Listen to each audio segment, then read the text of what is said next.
Shalom. Saudara yang terkasih di dalam nama Tuhan Yesus Kristus, apa kabarnya? Saya percaya semua kita di dalam perlindungan Tuhan, dalam keadaan sehat, dalam sukacita Allah. Haleluya. Mari kita persiapkan hati kita mau datang ke hadapan Tuhan, membawa hidup kita kepada Tuhan dengan kesungguhan hati kita. Namun sebelumnya mari kita berdoa. Tuhan Yesus, kami bersyukur di pagi hari ini Engkau memberkati kami. Kami ada sampai hari ini itu karena kasih-Mu yang luar biasa bagi kami. Sehingga kami boleh beribadah sampai hari ini. Kami percaya Tuhan Engkau memberkati saudara-saudara kami yang ada di rumah-rumah maupun di tempat-tempat yang lain. Satukan hati kami dalam menyembah, dalam memuji-Mu ya Bapa. Sebab nama-Mu besar dan ajaib bagi hidup kami. Dan kami sekarang akan memulai ibadah ini. Dan kami serahkan ibadah ini dari awal pertengahan hingga selesainya. Segala kuasa apapun, segala penghambat untuk ibadah ini, kami tolak itu di dalam nama Tuhan Yesus. Beracaralah Engkau Tuhan di dalam ibadah kami. Di dalam nama Yesus kami berdoa. Amin. Mari kita angkat pujian ini dengan hati yang bersyukur. Bapakku datang menyembah di sini. Ku percaya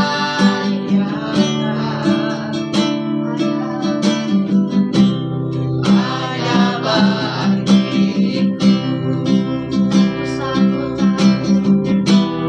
Tak usah ku takut, Kau sertaku. Tak usah ku bimbang, Engkau di dalamku. Tak usah ku cemas,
kami ya Tuhan, sehingga kami bisa ada sampai hari ini.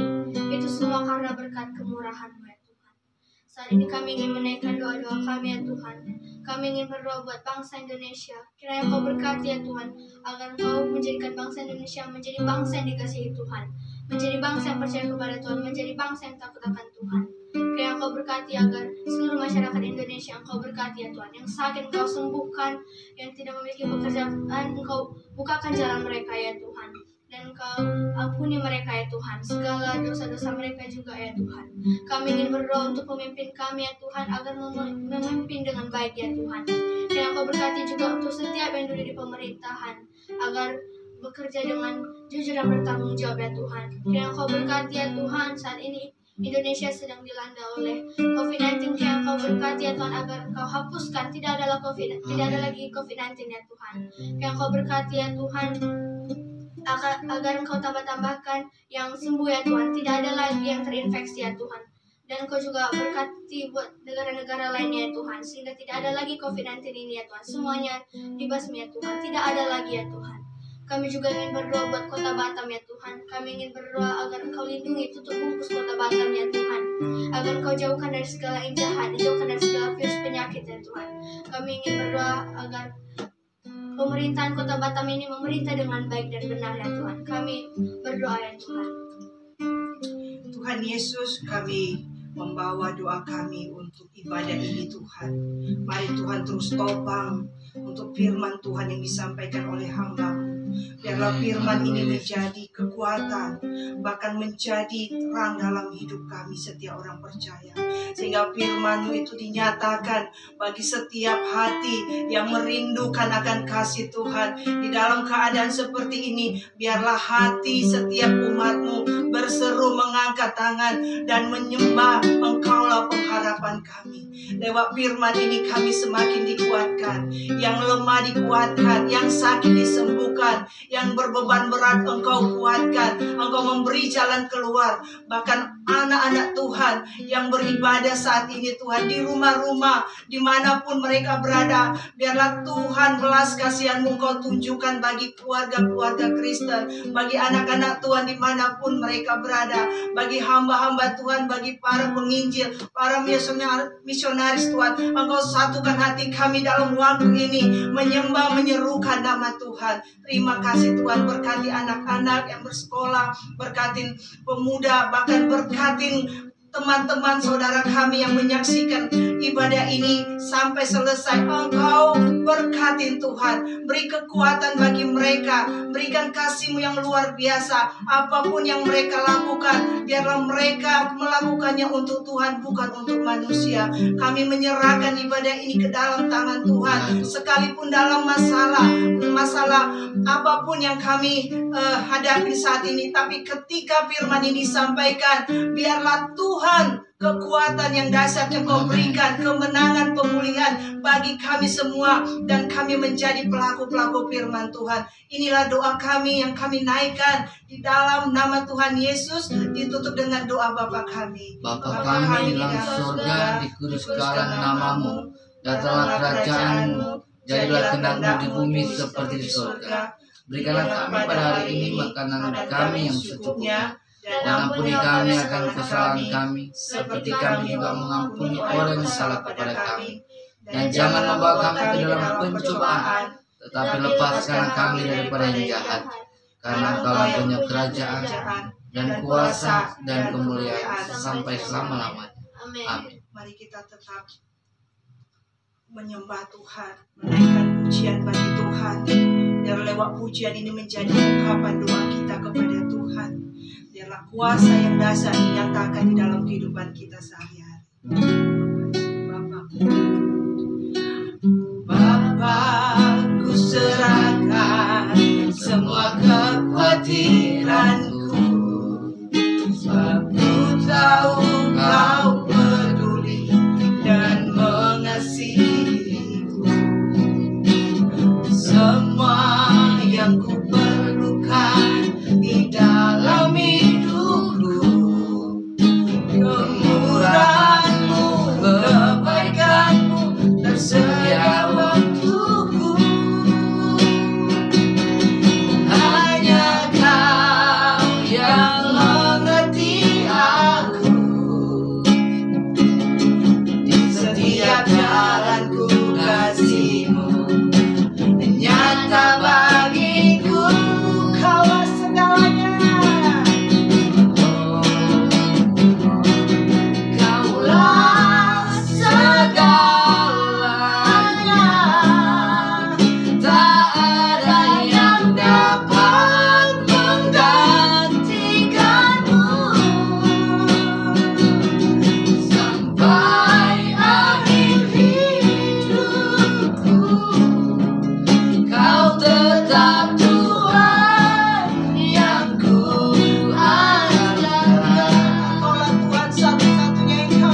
kuasa yang kami andalkan.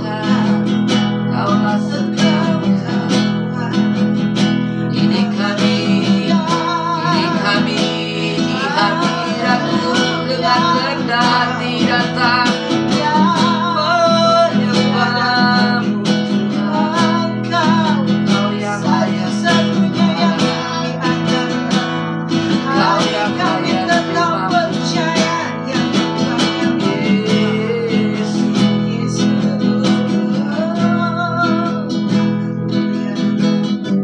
Bapa, Engkau sungguh baik dan tidak pernah sedetik pun Engkau berpaling dari jalan kami. Sebab Engkau adalah jalan kebenaran dan kehidupan. Kami tidak dapat berbuat apa-apa di luar Engkau Tuhan. Karena itu kami dibela oleh darah anak domba Allah yang menguduskan dan menyucikan. Engkau menyingkapkan kebenaran. Kebenaran-Mu adalah perkataan kehidupan. Kebenaran-Mu adalah perkataan roh yang menyembuhkan, memulihkan, memerdekakan setiap kami. Bertahunlah kebenaran dalam hati dan pikiran kami. Sebab di mana ada kebenaran Allah, di situ ada roh Allah. Di mana ada roh Allah, maka kegelapan pergi.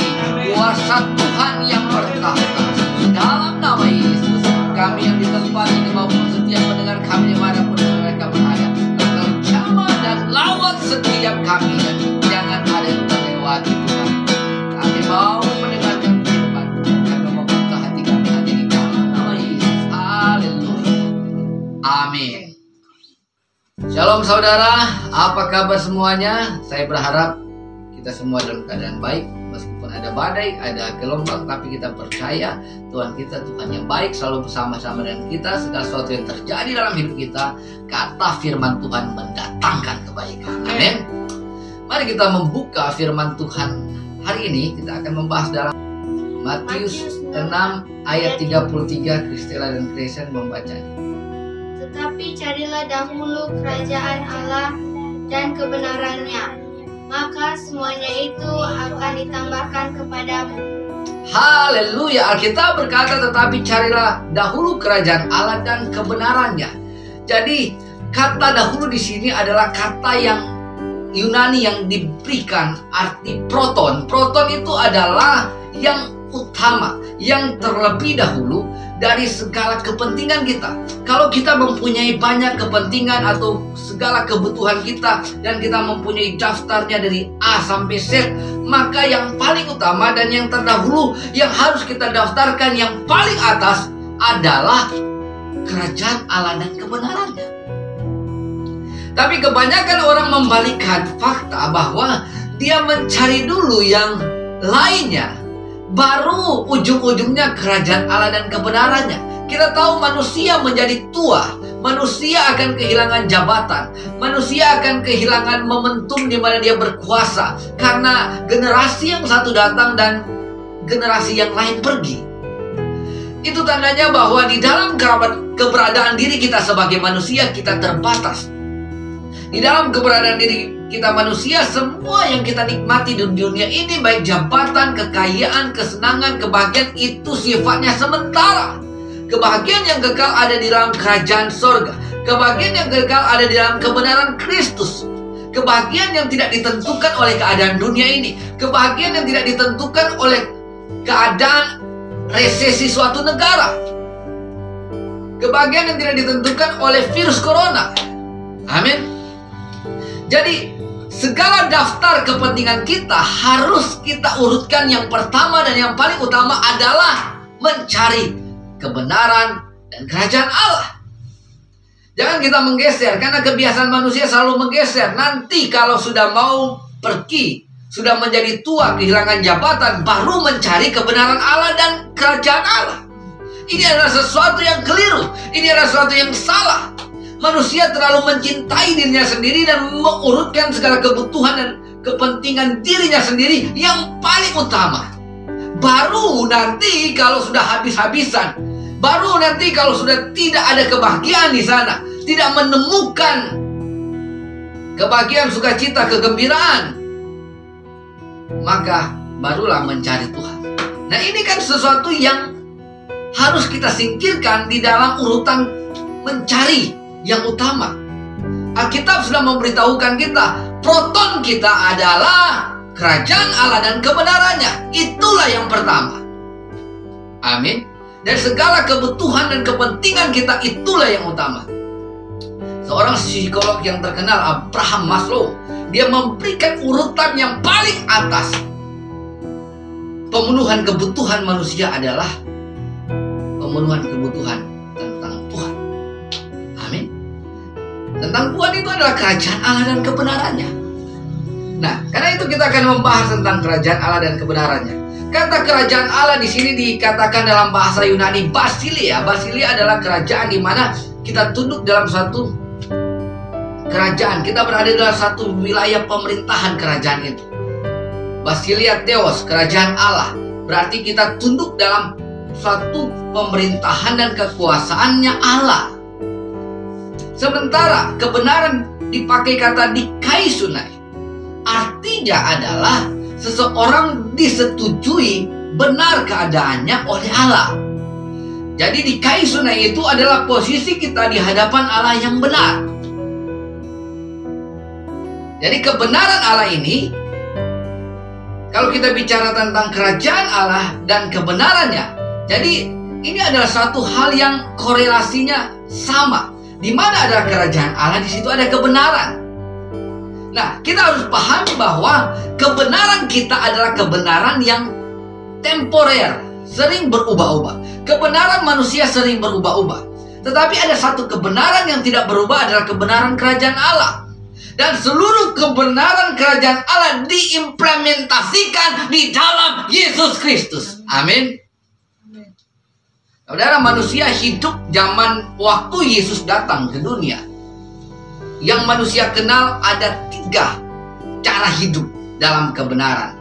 Pertama, cara hidupnya orang barbar. Cara hidup orang barbar ini adalah, mengapa disebut barbar? Karena orang-orang ini tidak mengenal aturan. Hidup sesukanya. Jadi mereka tidak mengenal ada aturan hukum Taurat. Mereka tidak mengenal kebenaran. Kebenaran adalah keputusan diri sendiri. Tidak ada platform untuk mereka berjalan di garis yang ditentukan.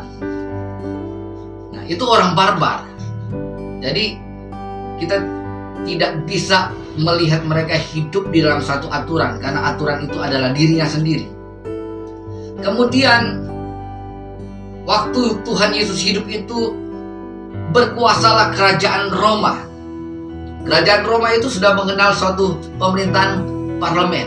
Tetapi pucuk daripada pemerintahan itu adalah kaisar. Jadi kaisarlah hukum itu sendiri. Kaisarlah yang memberikan hukum, undang-undang. Segala keputusan-keputusan yang tertinggi ada di tangan kaisar. Pada waktu itu orang Kristen dikejar-kejar setelah Yesus naik ke sorga. Setelah Yesus naik ke sorga, banyak pengikut Kristus di zaman Romawi itu dikejar-kejar. Bukan hanya dikejar orang Yahudi saja, tetapi setelah itu dikejar oleh orang Romawi. Karena kaisar yang memimpin, bahkan sampai kepada Kaisar Nero adalah kaisar yang bengis. Jadi kalau kaisarnya baik, maka undang-undang hukum itu dikeluarkan baik. Tapi kalau kaisarnya jahat, maka yang keluar adalah kejahatan, saudara. Jadi hukum itu ditentukan oleh kaisar. Kemudian zaman Yesus, manusia hidup, orang Yahudi hidup menurut hukum Taurat. Hukum Taurat adalah platform untuk seseorang berjalan dalam garis kehidupannya, berjalan dalam aturan hidupnya. Karena itu kita mengenal orang-orang Farisi. Orang-orang Farisi ahli Taurat, mereka adalah orang-orang yang menguasai hukum Taurat. Dan mereka yang memelihara adat istiadat nenek moyang mereka dan hukum Taurat itu sendiri. Nah, hukum Taurat itu berdasarkan kehidupan, berdasarkan kepada apa yang diberikan oleh Musa di Gunung Sinai, yaitu 2 loh batu, 10 hukum Taurat itu. Dan dijabarkan menjadi banyak hukum, ratusan hukum. Nah, disinilah orang hidup. Ada yang hidup menurut kebenaran barbar, ada yang menurut kebenaran hukum Taurat, ada yang menurut kebenaran Romawi, saudara. Nah, Tetapi kehidupan manusia di situ tidak beradab, saudara. Yang menjadi contoh untuk beradab adalah orang Yahudi. Tetapi orang Yahudi gagal di dalam melakukan kebenaran hukum Taurat. Jadi semua kebenaran pada saat itu tidak bisa memberikan jalan kepada orang untuk hidup merdeka di dalam Tuhan. Selalu didiskualifikasi. Kalau diperhadapkan dengan hukum Taurat, orang didiskualifikasi. Artinya apa? Dia gagal melakukannya. Kehidupan orang barbar begitu, saling membunuh. Siapa yang kuat, dialah yang menang, dialah yang hidup. Kehidupan orang Romawi ditentukan oleh kaisar. Hidup dan mati seorang ditentukan oleh kaisar, karena kaisar adalah hukum itu sendiri. Jadi pada saat itu semua terikat, saudara. Tidak ada pembebasan bagi seseorang. Seorang tidak bisa selamat karena melanggar hukum Taurat, akan dilempari dengan batu. Dan Alkitab berkata tidak ada seorang pun yang benar dan melakukan hukum Taurat. Jadi siapa yang bisa selamatkan kita pada saat itu, saudara? Pada zaman itu siapa yang bisa selamatkan kita? Bersyukur kepada Allah, oleh karena begitu besar kasih Allah akan dunia ini, Dia memberikan Yesus Kristus kepada kita. Dialah kebenaran kita. Jadi kebenaran kita bukan bergantung kepada kita sendiri, tetapi kebenaran kita bergantung kepada kebenarannya Kristus. Amin. Dialah yang memenuhi segala tuntutan hukum Taurat, sehingga hari ini setiap orang yang percaya kepada Kristus dibenarkan di dalam Dia. Roma 5 ayat 17 berkata, kita menerima kehidupan anugerah, menerima kebenaran dari Yesus Kristus. Roma pasal 5 juga menjelaskan di situ kita dibenarkan di dalam Yesus. Karena satu orang berdosa, Adam seluruh dunia berdosa. Lebih benar lagi, satu orang benar, karena kebenaran Kristus ada dan saya menjadi benar. Jadi dunia saat itu ketika Yesus datang dirubah oleh Tuhan Yesus. Bahkan kerajaan Roma dirubah menjadi Kristen, menjadi pengikut Kristus. Kenapa? Karena mereka melihat kebenarannya Kristus. Amin. Kebenaran itulah yang memerdekakan orang dari hukum Taurat, dimerdekakan orang dari hukum barbar, dimerdekakan orang dari hukum kaisar. Kebenaran siapa? Kristus, saudara. Tidak ada seorang pun yang dapat mencapai jalan kebenaran melalui hukum Taurat. Tetapi di dalam Yesus kita dianugerahkan kebenaran itu, karena Yesus menggenapi hukum Taurat. Dialah yang melakukan sempurna. Dia menjadi penebus dosa kita atas kegagalan kita akan hukum Taurat, sehingga hari ini kita dibenarkan oleh Allah karena kita percaya kepada Yesus Kristus. Kita dibenarkan karena anugerah. Amin. Sehingga kita dibenarkan dulu di dalam Yesus, baru kita diberikan kesanggupan di dalam Roh Allah melakukan kebenaran. Kebenaran itu juga yang membebaskan setiap orang yang tidak memiliki pengetahuan akan kebenaran dan hidup sebagai orang barbar, sehingga mereka menjadi beradab. Amin. Nah, jadi kita berada di wilayah kerajaan Allah dan kebenarannya karena Kristus, saudara. Posisi di Kaisunai ini kita dapatkan karena iman kita kepada Yesus, karena kita percaya kepada Dia sebagai penebus dosa kita, sebagai penebus kegagalan kita melakukan hukum Taurat, kegagalan kita melakukan tuntutan Allah. Sehingga di dalam Yesus kita mendapatkan sumber kebenaran, kita mendapatkan kekuatan kebenaran, kita mendapatkan kuasa untuk melakukan apa yang Tuhan kehendaki. Amin. Nah, inilah yang harusnya menjadi yang pertama dan yang utama oleh kita semua. Kalau kita mau mengurutkan setiap kebenaran, setiap pemenuhan kebutuhan dan keinginan manusia, ini yang harus menjadi yang pertama. Saudara bisa leskan saja anak-anak saudara untuk les jadi jago matematika, jago bahasa Inggris. Tapi jangan pernah lupa leskan anak-anak saudara untuk mengenal kebenaran melalui firman Tuhan yang sudah dianugerahkan kepada kita. Inilah yang utama, saudara. Karena dunia saat ini dipengaruhi oleh dua kebenaran. Saya sering mengatakannya dalam khotbah-khotbah saya. Pertama, kebenaran modernisme. Modernisme itu adalah paham yang mengajarkan kita segala sesuatu harus diuji oleh akal, saudara. Kalau nggak masuk akal, jangan percaya, jangan dijalani. Itu bukan kebenaran. Sementara postmodernisme mengajarkan kebenaran itu tergantung kontekstual, saudara. Jadi tidak ada kebenaran absolut. Salah satu kebenaran absolut adalah Yesus Kristus adalah jalan kehidupan. Yesus Kristus adalah jalan kebenaran dan hidup. Itu ditentang karena kebenaran kontekstual. Ada kebenaran di luar sana. Di luar Yesus ada kebenaran. Ada jalan di luar Yesus untuk mencapai Bapa. Ya. Jadi akhirnya kebenaran itu ditentukan oleh konteks. Kalau kita ada di suatu tempat di mana kita berada, disitulah konteks kebenarannya. Nah, saudara, kita kembali lagi. Yang utama bagi kita adalah mencari kebenarannya Allah. Dan kebenarannya Allah telah diimplementasikan di dalam Yesus Kristus. Apa kata Yesus tentang kehidupan ini? Dia berkata dialah jalan, kebenaran, dan hidup. Apa kata Yesus tentang kehidupan ini? Ya. Itulah yang harus kita ikuti. Apa yang Yesus ajarkan tentang hidup ini, itulah yang harus kita ikuti dan jalani. Di dalam Dia ada hidup. Kalau kita ada di dalam Dia, dalam Yohanes 15 dikatakan Dia adalah pokok anggur. Kalau kita ada di dalam Dia, maka kita akan menghasilkan buah. Kalau firman-Nya tinggal di dalam kita, maka kita akan berbuah lebat. Apa saja yang kita minta, maka Tuhan akan mengabulkannya. Caranya, firman-Nya, kebenarannya tinggal di dalam kita. Amin. Nah, itulah kebenaran. Jadi kebenaran Kristus menjadi kebenaran kita. Dan hari ini kita bisa hidup dengan tenang, saudara. Kenapa? Tuhan tidak pernah menolak orang, siapapun. Hukum Taurat akan menghukum orang yang terbaik, sehingga akan dicerminkan bahwa tidak ada seorang pun yang baik dan benar. Tetapi di dalam Kristus, orang yang paling buruk sekalipun dipulihkan. Amin. Orang yang paling buruk sekalipun ditolong oleh Tuhan. Kalau datang kepada Tuhan, Anda bisa mengingat ketika Yesus menyampaikan khotbah ini dalam Matius 6 ayat 33 ini, termasuk khotbah di bukit. Tuhan Yesus sebelumnya menyampaikan tentang jangan khawatir, ya kan? Setelah khotbah di bukit itu, saudara tahu Yesus turun dengan rombongan, dan tiba-tiba datang seorang kusta, orang yang paling buruk.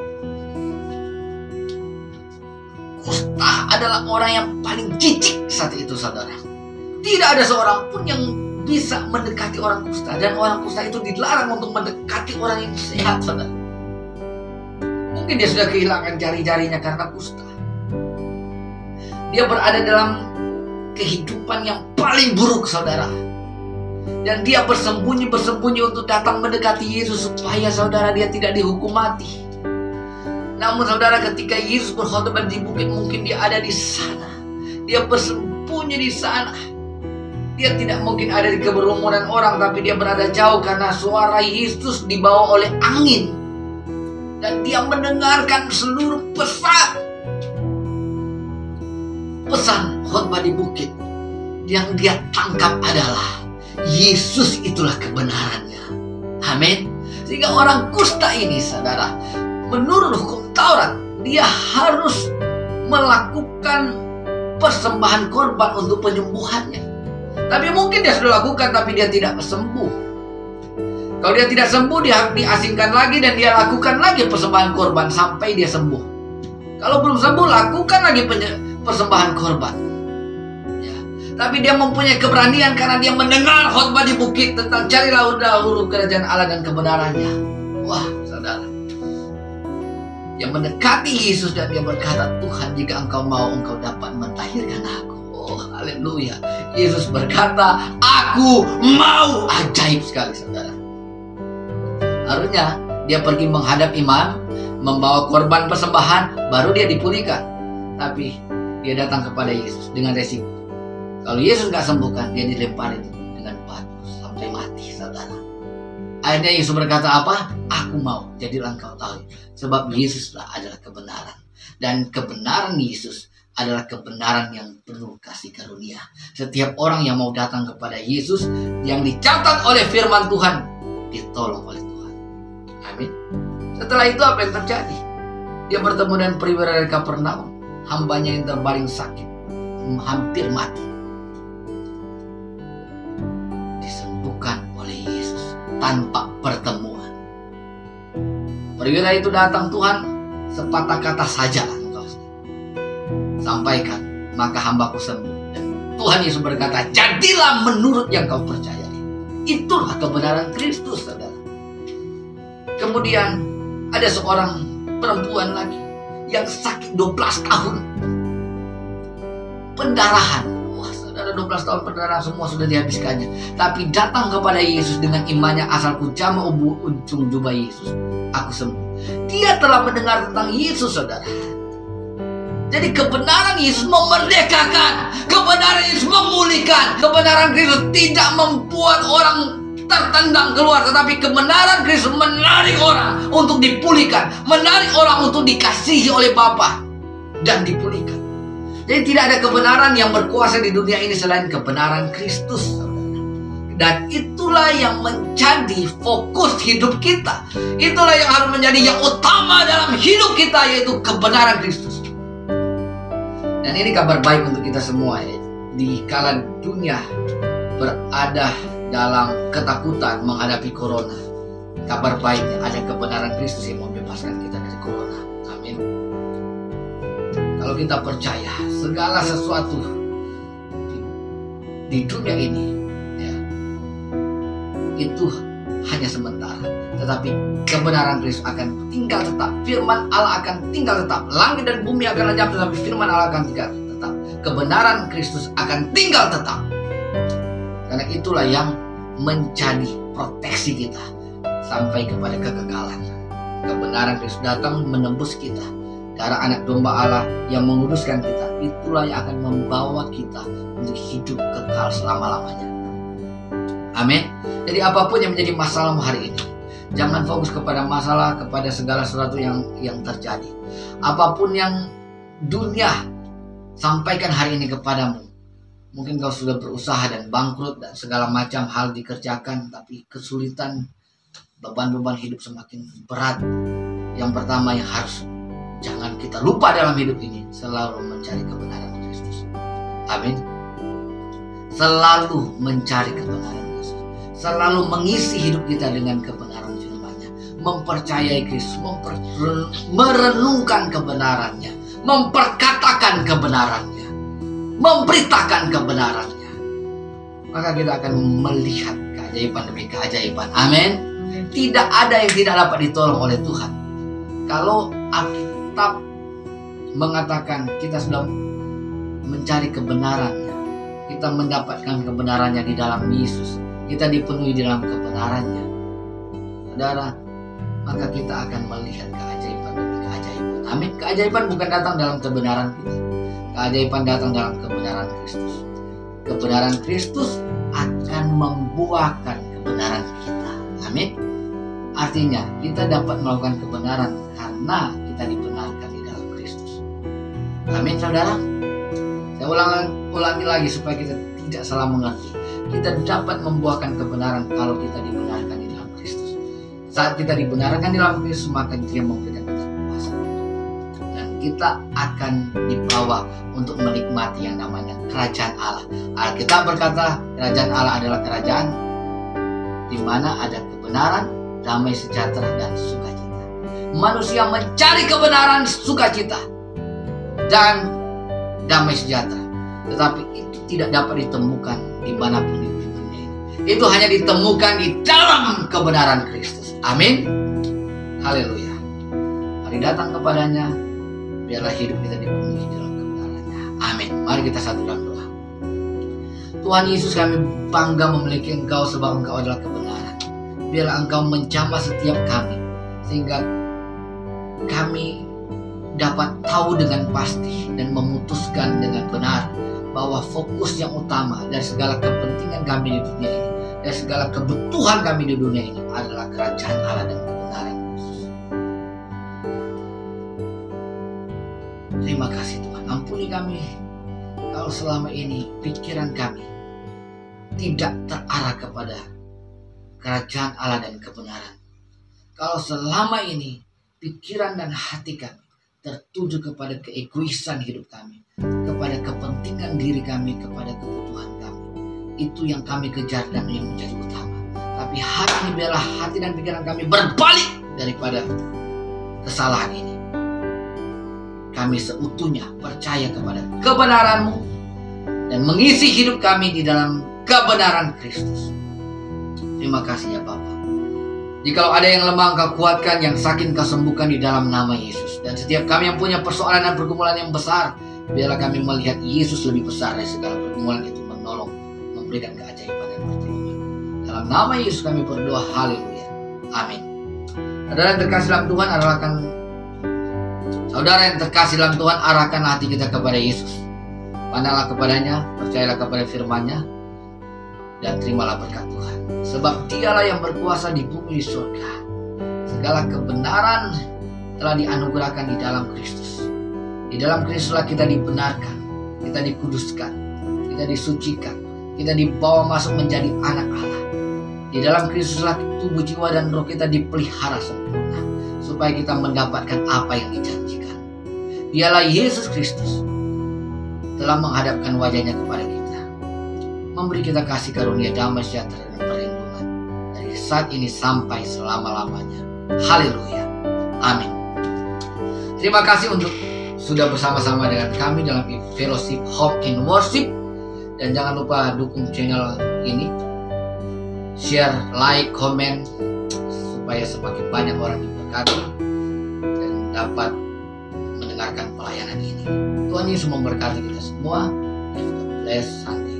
Terima kasih, Tuhan Yesus memberkati. Salam dari kami semua untuk Anda-Anda di rumah. Tuhan Yesus memberkati. Amin. Amin.